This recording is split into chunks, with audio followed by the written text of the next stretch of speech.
लोग कहते हैं कि अगर इसने मतलब वजाइना पे लेयर नहीं है तो फिर किसी ने सेक्स किया, उसको ब्लड नहीं आया, तो हम बोलते हैं कि उसने सेक्स पहले से कर चुकी है, या फिर मेल जेंडर रहता है तो उसको वो बोलता है कि हाँ इसने सेक्स कर लिया है तो इसके साथ सेक्स नहीं करना है अब। तो इस तरह की थिंकिंग रहती है मोस्टली मेंस में भी। और कुछ एजुकेटेड पर्सन है जिनको इस बारे में जानकारी रहती है, तो इस पर मतलब उन्हें बताना चाहिए। उनको किस तरह से पता चलेगा कि हाँ मतलब हमें ये जानना चाहिए कि लड़की कोई लेयर नहीं है जिसको हटने के बाद आप यूज करोगे या फिर उसको हटने से पहले यूज करोगे, तो इस पर बोलेगा। सबसे पहले ना फीमेल को कॉन्फिडेंट होना होगा। हम लड़कों को तब समझा पाएंगे जब हम अपनी बॉडीज को लेके खुद एक्सेप्टेंस फील करेंगे। अगर लड़कियां खुद से डरने लगेंगी या फिर प्रेशर फील करेंगी तो अल्टीमेटली दूसरा उंगली उठाते ही दे डेवलप एंजाइटी, और फिर वो बॉडी एक्सेप्टेंस के लिए कि मेरे को एक्सेप्ट होना है तो मैं ऐसे फॉलो करूंगी। जब आप खुद से पॉजिटिव होंगे और ये चीजें आपको कोई फर्क ही नहीं देंगी, आप खुद बोलोगे ये तेरी सोच है, मुझे इम्पैक्ट नहीं करता because I know I am true. ठीक है, या ऐसा नहीं है या ऐसा है। सबसे पहले फीमेल एक्सेप्टेंस इंपॉर्टेंट है और उसके बाद सोशल मीडिया अवेयरनेस जो हम लोग कर रहे हैं। इस क्वेश्चन को पूछ के आप कर रही हैं, मैं चैनल्स पे करती हूँ कि जितना लोगों के कानों तक पड़ेगा धीरे धीरे नॉर्मलाइजेशन स्टार्ट हो जाएगी, क्योंकि सील होना भी हमने ही लोगों तक पहुंचाया है। बिल्कुल ठीक है, स्पेशली अनएडुकेटेड तबके को हमने ही बताया कि सील होती है तो अब सबको पता चल गया कि सील है।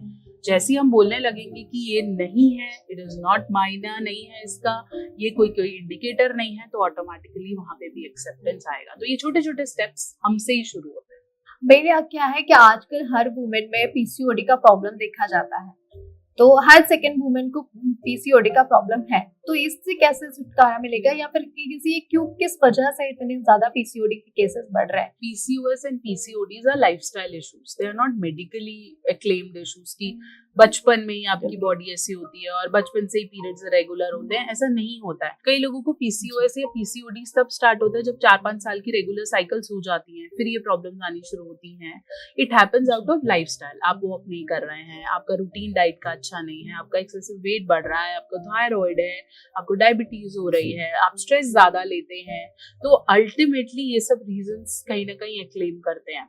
ठीक है, इसलिए PCOS या PCODs में हार्मोनल ये these people are high on their mood swings, facial hairs आने शुरू हो जाते हैं, बॉडी डार्क होने लग जाती है, स्ट्रेस में चले जाते हैं ये लोग, तो डेफिनेटली इट हैपेंस। और फिर आगे डिलीवरी में या बेबी होने में कॉम्प्लिकेशंस राइज होती हैं।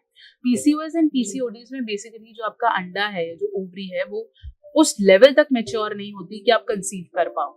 ठीक है, तो बॉडी एग्जैक्टली वो हार्मोन्स उतने एक्टिव नहीं है, उसके लिए फिर आप रेगुलरली मेडिकेशंस ले रहे हो। डॉक्टर आपको पहली चीज ये बोलती है मैं दवाई दे रही हूँ, but it is not treatment. Treatment है क्योंकि अल्टीमेटली ये गायनेकोलॉजिस्ट का केस है, मेरा केस नहीं है। बट जितने भी PCOS या PCODs के केस जो मेरे को रेफर होते हैं किसी गायनेकोलॉजिस्ट से, वो ये बोलते हैं she has stress, she is not maintaining her lifestyle, ये वो कर नहीं पा रही है, एक्सेसिव स्ट्रेस है, पेरेंट्स की वजह से है, मैरिज की वजह से है, तो हम इस पे काम करते हैं। And then gynaecologist and I work together और ये ठीक हो जाता है। तो ये PCOS और PCOD कोई ऐसी प्रॉब्लम नहीं है जो आप ठीक नहीं कर सकते हो। यू कैन ट्रीट इट, चाहे आयुर्वेदिक पद्धति ले लो, चाहे एलोपैथी ले लो, चाहे कुछ भी ले लो, हर कोई ये 3 चीजें बोलेगा कि ज्यादा सोचना नहीं है, खुद को एक्टिव रखना है, मेडिटेट करो, वॉक करो, अच्छा लाइफस्टाइल रखो, क्या खा रहे हो उसको सोचो, टाइम से so, and it will be treated.